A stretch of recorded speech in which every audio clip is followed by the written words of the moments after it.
ये जो हमने रास्ते बंद किए हैं, ये रास्ते हमने जो अंदर के रास्ते थे, क्योंकि गाड़ियों की यहाँ भीड़ होती थी और कुछ उससे क्या था कि यहाँ से एक तरह से जाम जैसी सिचुएशन हो जाती थी और उसमें कुछ कई बार कोई बाहर से असामाजिक तत्व भी ना आ जाए, इस चिंता को देखते हुए हमने सभी, चाहे वो विद्यार्थी हैं चाहे प्राध्यापक भी है, पार्किंग हमारे पास 2 जगह बनी हुई है, हमने उनको कहा था कि पार्किंग में अपनी गाड़ी खड़े और करें वो वहाँ से आए। सिर्फ जो अधिकृत गाड़ियाँ हैं, जो कि सरकारी वाहन है, वो ही इस उसमें आते थे, बाकी सभी वाहनों पे प्रतिबंध था। अब उनकी डिमांड को देखते हुए हमने ये कहा कि चलो हम शाम को 5 बजे से लेके सुबह 9 बजे तक जो हॉस्टल के विद्यार्थी हैं उनके लिए ये रास्ता, क्योंकि वहाँ गाड़ी से जाना चाहिए तो उनके लिए सिर्फ उनको अलाउ कर दिया जाएगा। तो सर ये इतना हंगामा कैसे हो गया था? यूनिवर्सिटी में सारे स्टूडेंट्स है कि आपके ऑफिस में भी घुस गए थे, अब वो आज सहमति नहीं बन पाई थी उनकी?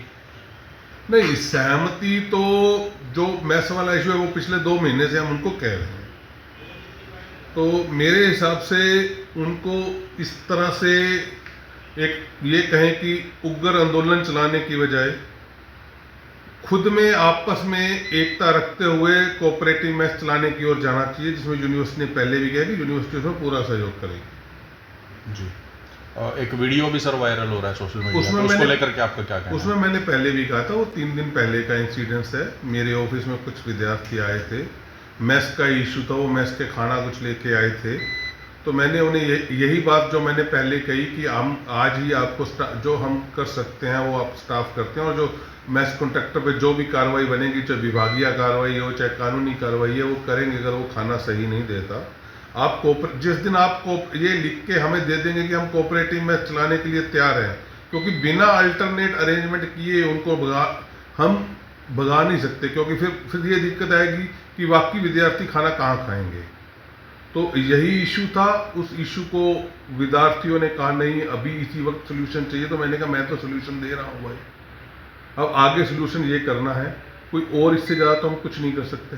आपके सहयोग से ही हम आपके लिए हैं और आपका हम सहयोग करने के लिए तैयार हैं। तो सर यूनिवर्सिटीज़ के छात्र ही थे या इसमें कोई बाहर के आउटसाइडर छात्र भी इस जो आए? नहीं, मेरे ख्याल से ज़्यादातर यूनिवर्सिटी के विद्यार्थी थे, बाकी जो उनसे दिल्ली से उनके एक नेता आए हुए थे वो आए हुए थे, बाकी ऐसा कोई मुझे नहीं लगता कि उसमें भारी तत्व थे। तो सहमति बन गई है सर यूनिवर्सिटी? हाँ, सहमति बन गई है उनकी भी कि जो भी जेन्युइन डिमांड्स हैं उनकी वो मानी जाएगी, और हमारा यूनिवर्सिटी का उद्देश्य भी यही है और सरकार भी ये चाहती है कि विद्यार्थियों के हित के लिए जितना हो सके हम उतना काम करें।